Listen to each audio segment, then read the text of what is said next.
We are live, and we got a special guest. But before we get to Mr. Everett, we always got to go over some housekeeping rules and him with that famous backpack. But even before we do that, Brother Joe, the weather is nice outside, baby. Yes, it is. Nice and sunny, nice and sunny. Yeah, they saying that the humidity is kind of calming down. It's going to get a little cooler outside, but it's still supposed to be pretty nice over the next, 5 to 6 days or so. However, with that being said, I don't know if people have noticed that we are losing a little bit of daylight. Some kids are back in school, so please be aware and watch out for them children that might be out there on the bus stops a little bit. You might not see them as much right now, but, it is coming and things of that nature. But Vikings, took a little hard one, last week, but of course it's people still trying to make the squad and all that other type of stuff. And right. I'm not for sure exactly what Pittsburgh did in preseason game too, what they look like. Well, we showed up really good. It was a really good game. Everything looked good. We did lose by a field goal, so it was 17-14, but it was a really good game. I was happy to see the things that I saw, so really excited about the season. We got some nice new young kids. Right. We've made some adjustments in the upstairs offices and things like that, so yeah, we'll be there for the ring. We'll be there. We'll be there. Well, we'll be ready. We'll see you there when we get there too. Then, but I can't go any further without talking about Mr. Sanders, and then he is getting a lot of attention right now, a lot of press. I don't know why. Well, let me rephrase that. I do know why. They are not giving this young man his dues. And the only thing that he can do right now is stay as humble as he has been, stay as focused as he is, and just go out there and play his game and let his game do the talking. And then once he has put up the necessary numbers and the stats and things and those W's, et cetera, Mr. James, we're going to get right to you. You got something about football? Yeah. Oh, okay. Well, then jump on in before we. I normally don't, but I there's a political side to his experience. Oh, absolutely. This is James Everett. So let me introduce myself that way first. The fact that he's a legacy player, and the fact that his dad played, it's institutions institutionalized. They wanted to show him that his dad couldn't put him in a situation. No, so his contract, he's already made $14 million on his jerseys alone. Absolutely. He's got a 360 kind of deal that they put in his contract. So they had to show that that's not the model, that they didn't want a whole bunch of Deion Sanders doing that with their sons. So the institution just wanted to contain him. Oh, absolutely. That's all.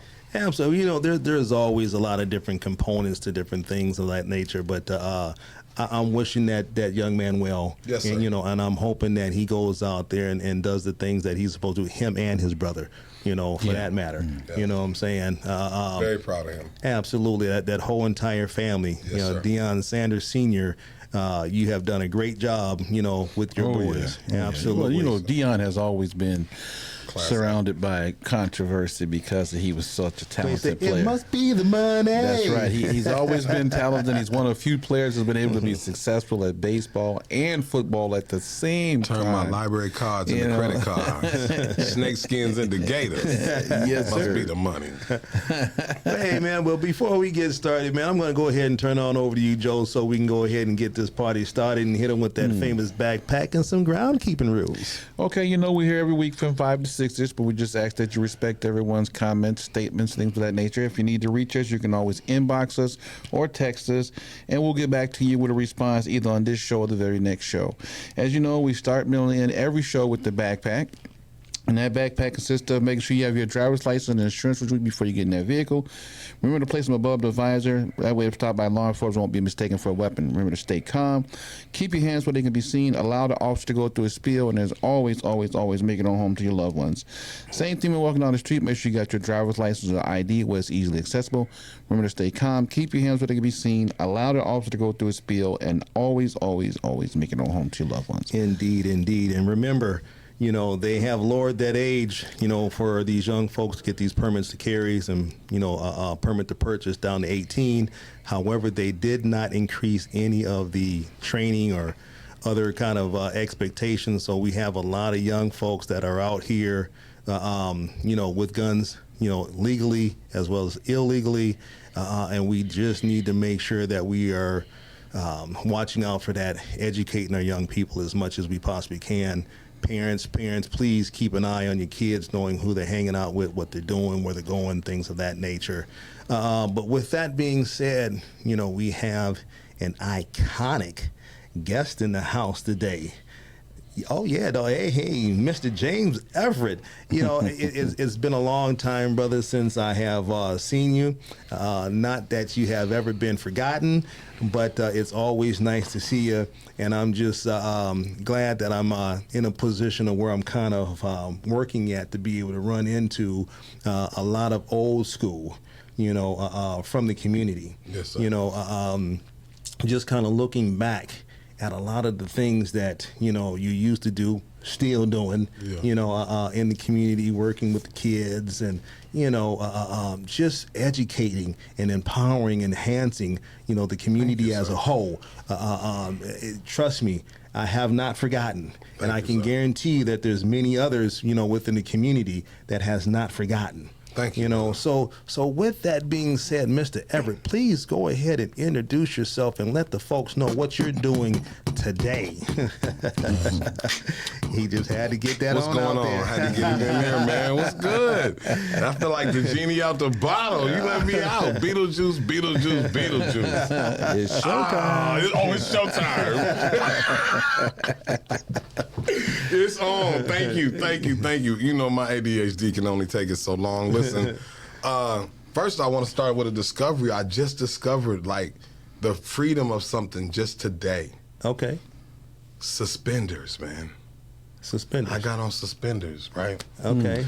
And I don't have to tug at my belt and keep pulling my pants up and all this. I didn't even know how revolutionary these things was. You know why? Why? Because we don't really notice that type of stuff until we about 45, 50 plus. That's crazy. You know what I'm saying? Before we got to have the belt to show out the buckle.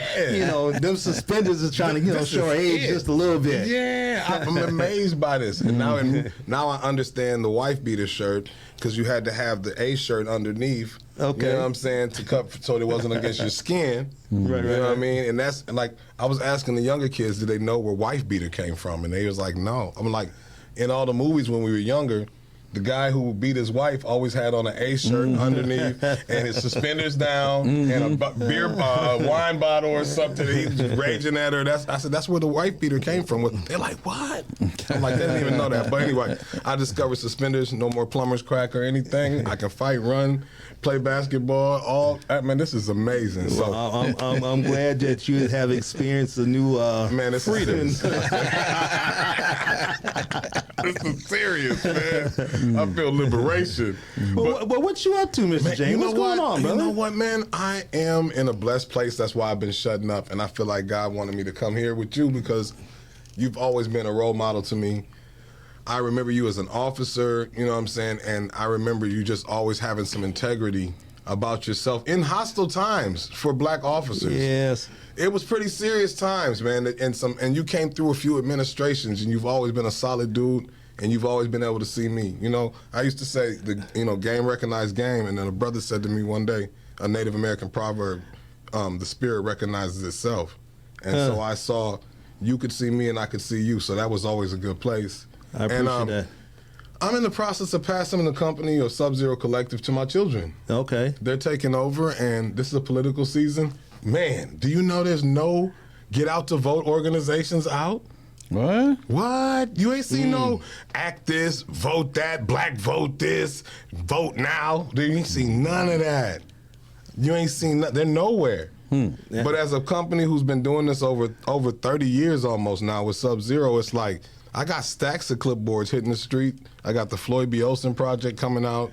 We got a lot of stuff going on, so it's good stuff right now. We would definitely have to speak with you a little bit further about that, because if you don't know, now you know. Yeah. Wait a minute, that brother Joe who's sitting to your right, he's running for Hennepin County Sheriff. Yeah, he shared that with me right when we were Okay. getting on. And I asked him a serious question. Then I told him, hold on, let's wait till we get on the air.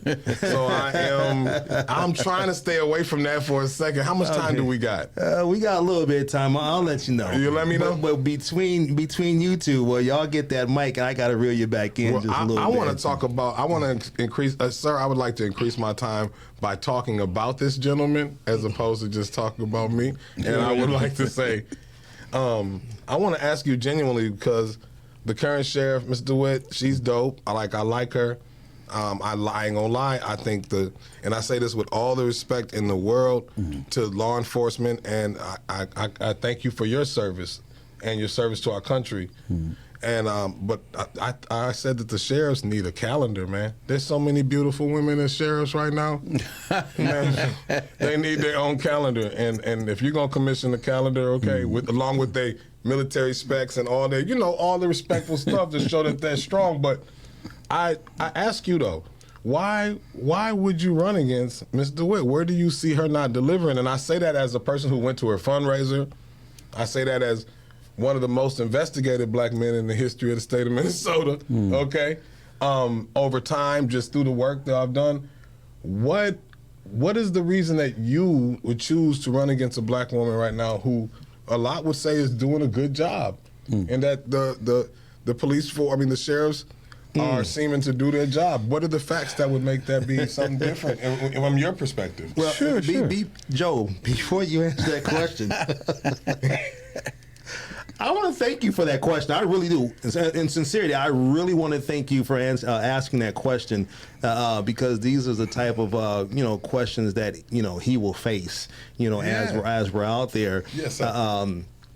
And I just might have to piggyback on that after Brother Joe kind of answers that question. Yeah. But Brother Joe, I'm going to go ahead and turn on over to you, brother. Oh, sure.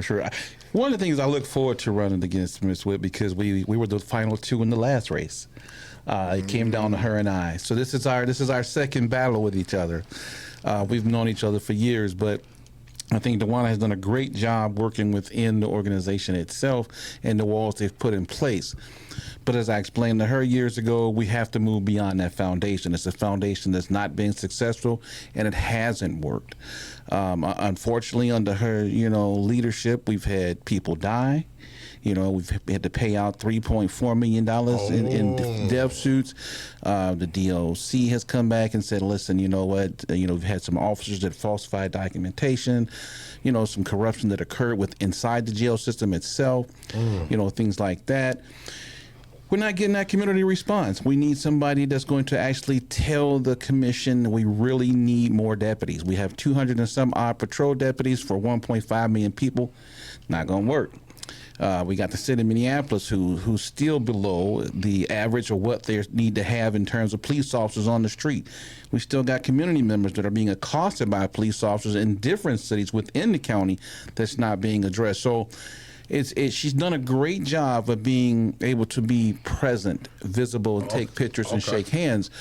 But what we're going to look at is we're teaching cops to do policing from a completely different perspective. One, is this a teachable moment or an arrestable moment? Are we using the officer discretion to make a difference in the community positively? You know what I mean? So that's why I'm running, because I think DeWanna's doing a good job, but I got to do a great job. And when I get in there to do that job, we're going to hire people from the community. We're going to talk with the governors about, changing what the requirements are to become a deputy in our county and throughout the state so that more people have the opportunity to be in our sheriff department. Yeah. Right now, our sheriff department, even though they're assisting, they're not taking calls on a regular basis within the county, and that's something that needs to happen, right?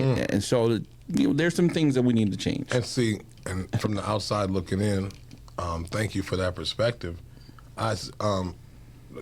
She had some initiatives recently, like bringing the sheriffs and them closer to the community. Mm-hmm. Would you expand on that, or what do you think about anything that she's launched? I think, I've always said that we need to have people, closer to the sheriff department. But the problem is people are confused about the sheriff's position itself. It's the sheriff's job to police the police. right? And so the police get their authority from the sheriff department. What's happening and what has happened for so many years is the police have kind of done their own thing, no checks and balances. Prime example is we have now, you know, our city admitting that they did some things wrong when it came to arresting people of color. And as a result of that, we still haven't arrested any officers for that. We still haven't addressed that issue. So we can't reform without fixing. You can't. Hold on. You can't talk about arresting officers, bro. Yeah, we have to, because those same officers use terrible tactics to arrest people. Are the doors locked? No, you're free. Yeah. You're free. Well, I'm in here with you, man. I'm with you. You're in the hands of all states. Yeah, and definitely when we talk about arresting officers, I mean, like I said, we got guys that have spent 16, 20 years that have been kidnapped from their families, taken into custody, and now we're saying years later, oh yeah, we got it wrong, my bad. That don't work for me. That's not cool. Right? You know what? I think a lot of times women get stuck in these positions, and the empathy sometimes disappears because they have to, like Amy Klobuchar. I think a lot of the stuff, because I was talking to Nakima the other day about, like, we had Kamala Harris because Amy Klobuchar turned down the position and said it should go to a woman of color. And I said, with people getting out of jail and stuff, I said, you know, would you support her or something like that? Or if has she made amends that she might be able to make her run for president? And Nakima was like, I don't know about all that. You know what I'm saying? She said, but I don't know if I would stand. I said, would you stand in the way if she spoke up now after being a Minnesotan and, you know, paying her dues and going through the fire? Would you do that? She's like, I don't know. She's like, I might consider it, but I don't know. And so I look at this, I look at all of this, and I understand that sometimes women have to take, like you said, playing inside the road, playing inside the lines, or coloring inside the lines. I've seen that a lot of times. I've seen that with different folks, but I seem like there's a lot more pressure on women at times to not change stuff. You were under Hartel. Right? Yeah. I was there up under Hartel for a little while. But, you know, again, as we were talking about, I'm not trying to be controversial. No, absolutely not, brother. This is what, you know, this show is all about. It's about educating, you know, enhancing and empowering our people on topics that infect them or impact them on a daily basis. Yeah. And this is the type of thing that we want to bring, you know, to communities, you know, throughout. You know, Hennepin County and abroad, because we believe that, you know, some of the programming and ideas that we have, you know, is going to go against the grain. Law enforcement has been doing law enforcement the way they've been doing law enforcement forever, right? Let me say this: would you support, with both of y'all, as a Republican candidate, Booker Hodges? For what is governor. he running for? Booker Hodges for governor? Yeah. I didn't know that he was running. I've been putting pressure on him a little bit. Really? Trying to send it through the police departments so we can push him in there. If we don't push him in there with the fire that Trump got behind him, they're going to push somebody up our ass that we don't want there. So he's running as a Republican. I'm trying to get him. He has not spoke on in that way. I've been talking to him about it for a while. A lot of other officers and people have been interested in that. He's from North Minneapolis. Yeah. He's proven himself in law enforcement. And he's ran for governor before he became an officer. You know what I'm saying? And I think that as we move, where there's walls on one side, we need to stop running and put all our weight on one side of the boat. And this is what be my answer to that. I know Booker. We went to school together. Yes, sir. And I'm so proud of where he has made it to. Right. His colorfulness is absolutely amazing. His candidness. But I would say this here is number one, thank you for pushing the brother, because, you know, that's kind of how, you know, we kind of become pioneers. Yes, sir. You know, and this is kind of some of the things that Joe and I have talked about for many, many years. But I would definitely have to talk to him a little bit more. Please, I put that out here for that. And also, you know, have him come on down. Yeah. You know, have him come on down and be part of the show. Yeah. Maybe we can talk about it. We can talk about anything right here. Right. You know what I'm saying? There's nothing too small or nothing too big. That's good. You know, that we can't talk about. Cool, though? Absolutely. I think Book would be a great candidate. I mean, one of the things that I think you'll see right away is that he definitely does what a leader is supposed to do. He takes care of his people. He's out front. He's willing to take the accountability for whatever his decision is. And one of the big things about being a leader you have to understand is that as a true leader, we don't always necessarily follow policy because we're in the process of making it. Right? And sometimes making policies means you're going to step on some feet. You're going to do something different from the way people used to do it. And that's what's great about being a leader, right? And so too many of our leaders have been in positions of authority and kind of went along and get along, kept their head down, and still had a terrible outcome. So, I mean, I love Book. We stand in for a lot of the same things, you know. Yeah. So, yeah, I definitely. And see, my thing is like I do strategies, as you know, political strategies. And people used to be like, man, you know, the difference between our group, when I was working with, we were working with a government nonprofit. So the police department the mayor was in charge of our department and the police department. So when we were on the street, we weren't under the police department. You know what I'm saying? They tried to give me an opportunity to do street talk outreach program, and they offered me some money to do that. Early on, they're like, yo, you can do your own thing. I'm like, because I'm not a criminal, my credibility is not working directly with the police. It's working alongside of or working, you know. Absolutely. Whereas I spend my whole life seeing y'all. Like whether I'm at a rally, whether I'm getting escorted out of a protest, whether I'm in a domestic, it's crazy how much time whether you're rich or failure, you spend all your time in court. You know what I'm saying? I mean, it's whether you're getting sued or whether you're going to jail or whatever the case is. So I spent a lot of time, you know, in these circles and things and seeing there's people like, man, we get pulled over like, woo, dude, like, yo, the sheriff. I mean, I said, who's behind us? He like, the police. I said, that's not the police. That's a sheriff, bro. He said, what's the difference? I said, hold on, man. Them brown boys can do some things, man. if it's a state patrol, or if they got on brown, they get down, boy. They got the power to tow your stuff. But what I also learned is they have the power to let you go. Yes. Okay? Absolutely. They have the power to decide you're not a direct threat, because nobody, especially state trooper, ain't nobody cooler than him. He gets to drive fast. You're a reason he slowed down. He ain't, you know what I mean? So I got a chance I got one of them coins from Rick Stanek before. Okay. One of them little get out of jail free cards, you know, like, and because I mean, people like, I want to do a roast for Rick Stanek, and I need y'all to help me with that. I want to do that because we got to celebrate these boomers for better or for worse, because there's a certain part of their work and their prejudices. Not the race. I'm not talking about race. I'm talking about the prejudices toward things. It's the police's job to be prejudiced. It would be hoped to be a healthy prejudice, but there has to be a prejudice because their job is to be suspicious.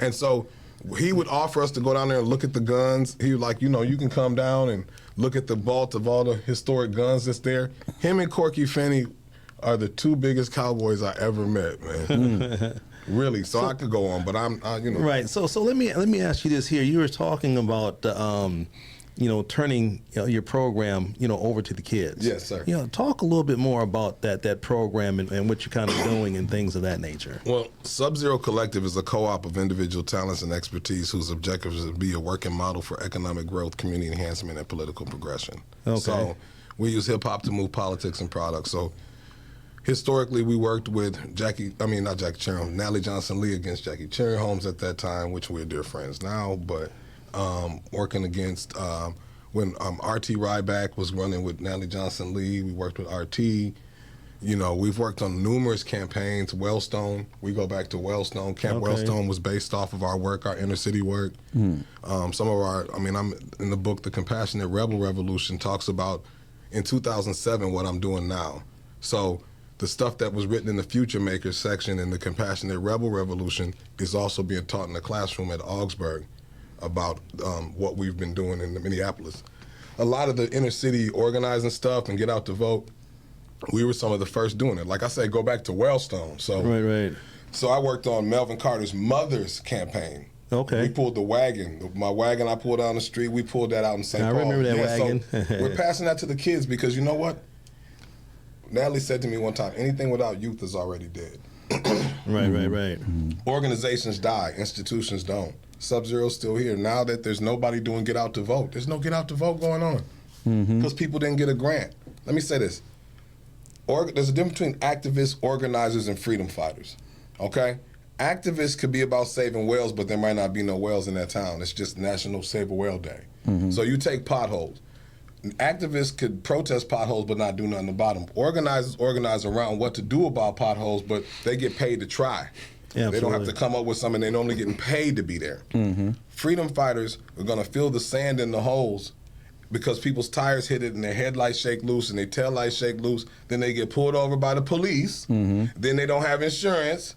Then they lose their car, and it pushes them back into poverty because they can't drive to the things that they need. Then they dig holes in the bike lane when the police ain't looking, so that when people start getting messed up in the bike lane, the whole thing gets repaved. The point is, people got to be about the change. There's nobody on the ground right now to even do any. So we're the only group that self-funds that can handle it. So Chuck Chisel, Dale Dilla, Willie Lumpkin, all the people that were in newspaper articles with us before, we're going to be calling all them back, bringing their children in and transferring this power to them, because nothing better than a spaceship that already has coordinates in it. Indeed. Harvard's an institution. We want it to be an institution, and we're moving in that space. But also, we're also doing a market-driven training center here. So we're in the process of a big deal with, it was a big deal before. I went through some drama about this, but now the Fortune 100s and Fortune 500s are ready to come to the table in a different way since Trump got in office. So there's a lot of play right now for us, but I'm basically backing out. I'm going to live my life. Maybe go to Bahamas, go do some stuff. I'm retiring with the Boomers. I'll come. I want to just hoop at a local park near you. I might go do some historically correct porn or something. You know what I'm saying? Well, yeah, as long as you get to wear the suspenders at the park while you hooping, we good. With no shirt on. That's all it counts. You know what I'm saying? So I just say that to you, that I'm gonna be still open to Minnesota embassies across the country, but I'm proud of my children. My son's working with Insight now. He's gonna be working with Insight, Jamari Jones, and my daughter Sahara Jones is just started with Spokesman. We did a lot of articles over time with Sub-Zero, so we're gonna be doing the Sub-Zero Awards, and you'll be getting an award for sure. Because of what you've been, man. You were always a good guy, and you never changed whether you were wearing blue or not. Right. And you brought some points to me today. I appreciate that, man, what you shared about, from your perspective. I'm going to look into that, too. Well, I do want to ask you, man, that you were talking about before is, how you had a lot of interaction, with law enforcement, working alongside and otherwise. How are you passing that knowledge and things of that nature on to the youth that you've been, educating, empowering? It's hard because white's a culture, not a color, There's no white people in Europe because you'd be Swedish, and there's no black people in Africa because you'd be Nigerian, So, sometimes my experiences are white. I mean, in my city, you know what I'm saying? So I have to teach them, like when I was with the NAACP, we did 411 on the 5-0. You know what I'm saying? That was an initiative. And I can teach them the rules, but there's so many other games being played. Like, once it's gun-related, you're getting pulled over. If they're looking for guns, you know what I'm saying?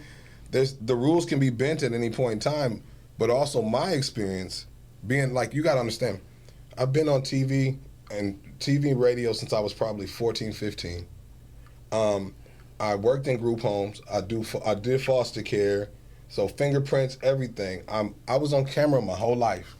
And so when we secured, like, the Twins games or the All-Star games, they had to send a list of all our names to every cop that was going to be a part of anything in every department that was a part of who we were. Right. I'm literally, historically, with internet and all that coming in, I'm one of the most investigated dudes in the history just because of my associations. Right. My family's been here since 1941. You know what I'm saying? So my associations and relationships, so it's funny when I hear shit about me, it's like, bro, hey, I am right there in the middle of all of it, and I could end up on any side.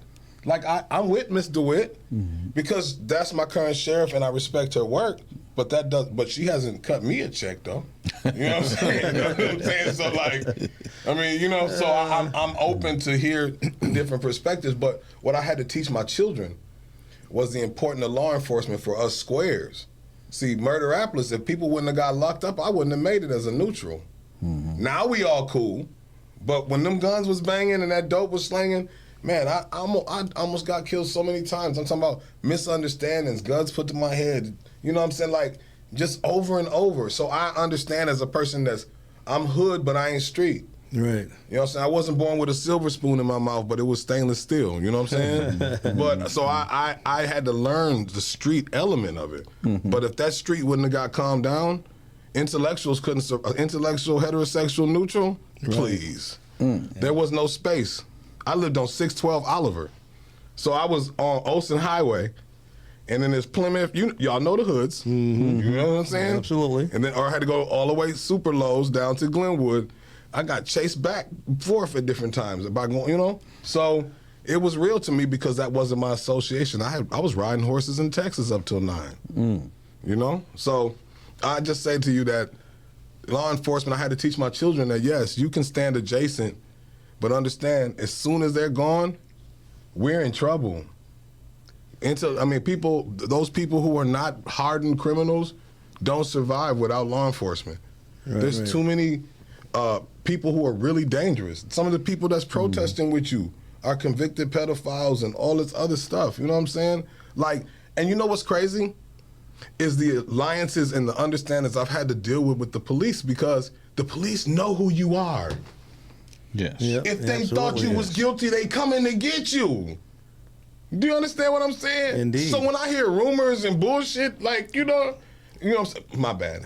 When I hear craziness, when I've stood against the police, you know what I'm saying? But I've also had the police call my team in to secure Jamar Clark when the Jamar Clark memorial when they couldn't do it. Right. I'm on both. I got 3 keys to the 3 merit awards from the police. I mean, from the Minneapolis Police Department and from the mayor and them for helping bring down crime without being an officer.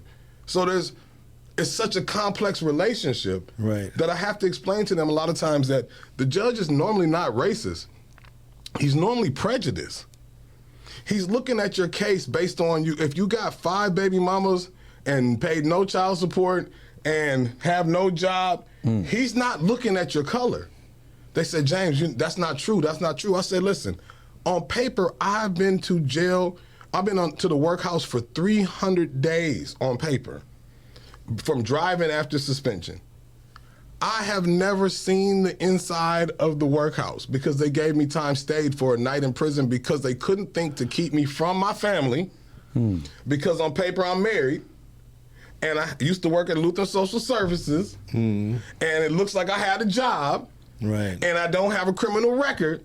So I have to think about as a judge, if my wife knows me in that way, how would she feel if I was gone for 2 days, incarcerated around hardened criminals, and that's enough to say 100 days stayed or 30 days stayed.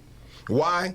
So my experience is a little different because I understand that writing a letter to the judge 30 days before your court case, I had to tell my son, if you don't write a letter to the judge, I'm not talking to you. I hung up on him. He wrote a letter to the judge for his child case or whatever, for his rights and stuff. He said the judge didn't want to hear nothing when we walked in. He said the whole team, her whole squad walked in. Judge like, oh, what's going on? No, 50-50, work it out, deuces. He said, I never felt more heard in my life, Dad. I said, because your letter said, Dear Judge, I am not the average Negro running around here with a baby mama that don't want to take care of his kids. That's all he need to know because he's God on earth. So my experiences with the police, I share with them. The brown boys get down. They're in power. They're the ones that come let you out, that come kick you out your crib. You know what I'm saying? Excuse me, it's not your crib. That's why they're coming to get you. You ain't paid the rent. You ain't left after the rent's out. The power's about to go out. It's 60 days past. That's who the brown boys is. So, and they don't want your little weed in your little pipe, the state trooper. They trying to catch 50 pounds, okay? They ain't thinking about you if you just be real with them. Up here in Minnesota, at least. So would you say, or would you agree that law enforcement is needed? It's definitely needed. Absolutely. There has to be a consent decree in some ways for places like Minnesota because the George Floyd thing really only happened because we all was in the house. Like Minnesota had a truce during that time. Like the country had said, y'all got to wear masks. Minnesotans, you can't. We already have to wear masks 6 months out the year for the cold. So that was only going to last a year. Minnesotans don't listen like that. But people was wearing their masks and stuff, and then we're like, okay, we all in the house.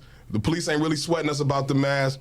people feel like the George Floyd thing happened because people weren't outside. Right. You know what I'm saying? And because we got told to stay in. Plus, people didn't want to stay in anyway, so it was the perfect reason to run out. But I told them at the rallies, all the seniors that died, us getting together during COVID like that, you killed off a whole group of people. A lot of people died behind that. Well, just as a point, I hate to put that note in there, but it's absolutely, and again, we definitely respect your views and opinions, and brother, let me tell you something. We hope that this ain't the last time you're gonna be here. Man, I'll come through anytime. Like I said, this is the only place. It's crazy as one of the institutions that's lasted now, because I built it backwards. I built it to last. By the time you're relevant.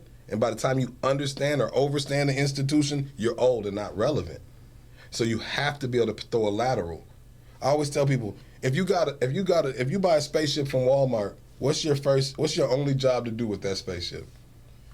You can't answer that. Your only job to do with a spaceship you buy from Walmart is to figure out where the Starship Enterprise is and and take theirs, because you can't be flying around space on those spaceships for Walmart. It's one trip, man. You know what I mean? It's one trip, okay? So I just say that I'm comfortable amongst law enforcement with a clean record, with a clean conscience, with the fact that people will come up to me. I've been through so many sides of law enforcement. Right. Law enforcement will come up to me and tell me who the informant is to see if I tell. You know what I mean? I'm talking about because of where I stand. I asked Rondo when he was an officer. I said, why, man, I be coming through, man, with no headlight, no whatever. They don't bother me, man. He said, you know what? Us police got heroes too, man. We're out here with guns every day, and we see who's who. We know who's who because of all the snitching and everything. We know what's going on. Right. They said, we got heroes too. We got people we see out here doing stuff without the protections that we have, and we appreciate you. And he told me that years ago. Yeah, absolutely. So, earlier, you had, indicated, you kind of talked a little bit about, and I believe it's an initiative that the sheriff may currently be doing or putting together as far as bringing the community, closer to law enforcement or closer to the sheriff's department. Yeah. Do you have any further information about that there? There's I don't know the name of it. It's always a touchy subject when you get to talking about law enforcement. I don't want to smoke. I think I got a warrant, man. My tabs is bad. Like, said like 219. They caught me out of state trying to go to running aces. Bro, stalled me out. So I think I got one, but. It's an initiative. Like, we were dealing, me and I'm not gonna say her name because she's running for office right now. But we were at a spot, and this Somali sister was having a mental breakdown, and she had blood everywhere and all that. And we got called in by the landlords. They call me when it. You don't know me that well, but I'm like Godzilla. Don't nobody value me. They don't value me till the city's on fire, then I get called. But I don't get called for none of the grants. You know what I'm saying? But we were dealing with her, and she had a knife, and she had cut somebody and all this. And the sheriff showed up, and they were like do-gooder sheriffs, like, hey, we're here to meet the community. And I was like, y'all are normally here to evict. But they were there.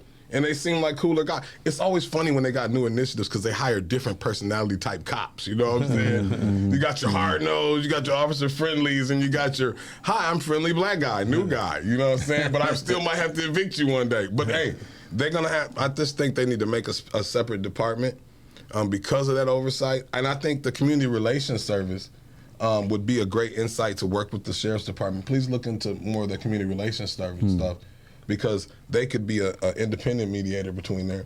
Do you support consent decrees and things like that?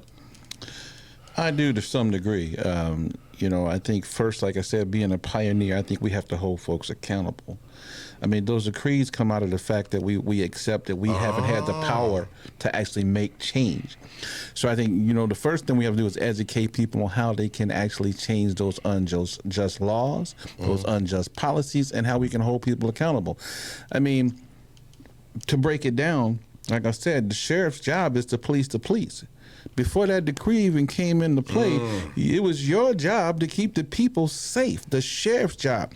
Remember, the police only there because the sheriff said, yeah, you know, we're kind of busy, you're a bigger city, you know what I mean? We'll let you guys have your own police, and that's less work for us to do. Dope. But you still got to go down there and make sure they're following the policy. You got to go check on them, And so they've been doing their own thing, and what's always happened is they'll tell you in a heartbeat, oh, no, man, you know, in Minneapolis, it's a big city, man, they do their own thing, man. Yeah, they do, but the county's even bigger. Yeah, right? So how do they get to do their own thing with no checks and balances? When they the little homie. Right. And so when you don't have the strength to go down there and say, look, get it together by Thursday or I'm going to close the doors. Because you don't have to worry about the police union and the mayor and all that, because they get their power from you. If I don't like it, I cut off the switch, right? With no electricity, there is no lights. So you basically saying, hey, first of all, yes, sir, that's how that goes. So you saying she ain't hitting like she's supposed to be hitting in New York. She just not. Like, Hammer, you ain't hitting in New York. You know she not, because it's not popular. I mean, there's a few things I felt like she's popular. Well, it's not popular. No, it's not popular. Gotcha. And I felt like she should have stepped up, you know, doing the Clark situation. I felt like she should have stepped up, you know, she should have came out and stepped up doing the young man, what was his name, Cobbs. You know, I feel like it should have been something said. You know, I think, you know, not just Clark, but Terrence Franklin. You know, these man, you know, these are, you know, man. I want to, you know, so Terrence Franklin, that was my homeboy. I have to, because you spoke him. Yes. Jamar Clark was my little guy too. Yeah. And that's what, you know, as a person who got over 300 dead kids and 300 dead friends, you know, these are my guys. You know what I'm saying? Terrence Franklin, I know he didn't deserve that. You know what I mean? Yeah. That was about the energy at that time of what they was dealing with. You know what I'm saying? Q the blacksmith, my guy. But that's what made me back up too. When I saw it, because I took myself off, you know, TV and radio. I was oversaturated. I think I was on the front of everything but Sports Illustrated for a minute. You know what I'm saying? Yeah, you was out there for a while, man. You was doing your thing. But be humble at the peak of your success, not the valley of your demise. You know what I'm saying? Absolutely. Everybody humble when you get caught smoking crack with a prostitute, but can you be humble when you got the light? And so I chose to bring that light into the company. But that I stepped back once I saw how they handled Q the blacksmith. You got to remember, Q the blacksmith worked. He worked at Lucille's. He was on KMOJ. He was way more likable than me. You know what I'm saying? He was the biggest teddy bear. He was everything. They would call him Big Q and him Little Q. Right, I watched when that stuff went down with what's the name, with the officer and him, how nobody stood up. Well, if they ain't gonna ride for Q, nigga, they ain't not gonna ride for you. You know what I'm saying? When you come, I'm sorry. Hey, no, I feel you. I'm sorry. I'll be a little cool. I ain't been around a microphone. Hey, I apologize, Ninja. You gotta have a little bit of PJ. Okay, PJ. my bad. But no, brother. You know, it's so always I sat back. It's always a pleasure, you know, to have you here. You know, keeping it real, keeping it 100. As they say. Thank you. We definitely want you back, but we're definitely coming down to an end of another fabulous show. Let's talk about it. Yeah. You know, but before we kind of get out these doors, brother. Yes, sir. You know, I want to give you the opportunity, give you a couple minutes to be able to share, you know, with the folks as far as what you would like to see, you know, in your community when it kind of comes to safety and security. I told Nakima on the boat at the Spokesman Recorder 91st anniversary event just 2 days ago. I told her, you know, you helped me see the world a little differently in the way that you deal with stuff from a legal perspective. Like, I never grew up believing that the world would ever be equal in the sense that all people would be equal. I just wanted it to be fair, you know? And so, like, I just want, like, during COVID, I felt at home when I was able to tell the white lady in the grocery store, girl, we better be in by 10.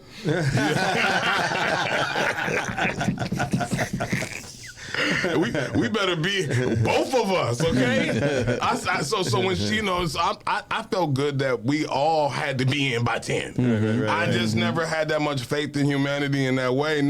I'm very optimistic. I'm definitely Buzz Lightyear, you know what I'm saying? I'm to infinity and beyond. I don't have time to think about, like, when I was my ride here was talking to me. I mean, it was driving and honking. I mean, not honking, but kind of yelling at people in the cars, like inside her car. But I was like, dang, I never even realized there's people in these cars, man. I never, you know what I'm saying? So I just I appreciate you allowing me to be here. And I appreciate the conversation and the liveliness. Sometimes the only place I'm comfortable is here. Is in front of a microphone because it's the only time I get to say my piece. You know what I'm saying? But in the transfer of all of this, I believe our city's going in the right direction, man. I believe that we're in a position, if we harness this energy, Minnesotans are individually smart and collectively stupid. If we work together right now, we can be the model for the country that at least handles him in 4 years and doesn't get him stuck with us for 8. You know what I'm saying? We have even just the DFL. Remember, our Republicans here are Democrats in other states. You know what I mean? We are a rare breed, and we have to protect our brand. But in protecting our brand, we're going to have to let the world know the greatness of the diversity of the people that we have here and the minds that we have. Absolutely. Ladies and gentlemen, that you heard it from the horse's mouth, Mr. James Everett. Man, there's so much coming up. We're about to have some fun, man. I'm super excited, man. I'm super excited. Again, brother, I want to thank you for coming on. And again, you're welcome back here anytime you get ready. Anytime. Well, you're going to have so much controversy after this, man. You know what I mean? I'm going to get the heat. Well, we used to it. Well, yeah, I was going to say we used to it. You know what I'm saying? So, hey, bring it on, bring it on. Yes, sir. And, man, it's a pleasure to meet you, man. And again, I speak to all those out there that are listening. I want to thank anybody who's provided any service for our communities. I understand we need police departments to have a civil community. I understand and thank everyone, even the fire department, for your services. When I was out there doing outreach and all this kind of stuff, I got a chance to really see what people have to go through. And a strong police department that works with the community and has the other adjustments and things like that. But we need policing, man. We're a melting pot. Absolutely. We don't want it to burn up, though. Indeed. Well, again, thank you, Mr. James Everett. Yes, and sir. Again, you're welcome back anytime you get ready. Brother Joe. Yes, sir. We are down to the end of another fabulous show, man. We are. Very spirited. The iconic Mr. James Everett's in the house. I feel like I'm sitting next to the freaking president all fucking here, man. Oh, shoot. I always feel like we need an extra hour. Right. Oh, man. Again, Brother Joe, it's always, interesting and fun to have, individuals guest on and be able to talk about things that we, don't necessarily see. Get other people's perspectives, get those hard questions asked, with true and real answers and things of that nature. With that being said, I want to take the time to truly thank CCX Create for allowing us to be here each and every Wednesday to bring you news that we can use. Remember, this is not done for free. It costs to have these lights and stuff on. So, again, we know that times are hard and things are challenging and so on and so forth. But, 50 cents. $1, anything that you might be able to click on to CCX Create's, webpage and donate, will definitely help us continue to be here each and every Wednesday. Public access is everything, man. Absolutely. Brother Joe, with that being said, man, I'm going to go ahead and turn it on over to you so you can hit him with that famous backpack one more time and we can get on up out of here and enjoy some of this weather. Yes, sir. Yes, sir. So I want to leave you with the word tolerance. Right, tolerance. I want us as a nation to learn to tolerate each other a little bit better. You don't have to agree with me to love your neighbor, right? And treat them with better respect and to do better by each other. And so that's my challenge to the community: tolerance. Teach us tolerance. Teach our young kids tolerance. Indeed. Right. Remember, the kids are our future, right? Those are tomorrow's leaders. That's right. That's right. So with that being said, I want to thank everybody for coming and joining us again. All the listeners, all the guys sending the comments, things like that. We appreciate you guys every week. Yes. A shout out to those groups like Twin Cities Recovery Project, Mad Dads, Banks Youth Centers, other organizations in our community that are out here on the ground doing it every day with that outreach into the community. If you see something, say something, help somebody out, right? As you know, we start, middle, and end every show with that backpack. So we're going to go ahead and hit them with that backpack, right? Yes. Backpack. That backpack consists of making sure you got your driver's license and insurance before you get in that vehicle. Remember, place them above the visor. That way, if stopped by law enforcement, it won't be mistaken for a weapon. Remember to stay calm. Keep your hands where they can be seen. Allow the officer to go through his spiel. And as always, make it on home to your loved ones. Same thing when walking down the street. Make sure you have your driver's license or ID where it's easily accessible. Remember to stay calm. Keep your hands where they be seen. Allow the officer to go through his spiel. And as always, make it on home to your loved ones. James, it was really great having you on. We look forward to having you back. Indeed. All right. With that being said, my name's Joe Banks. And I'm Anthijuan Beeks. And we just talked about it. Peace. Peace.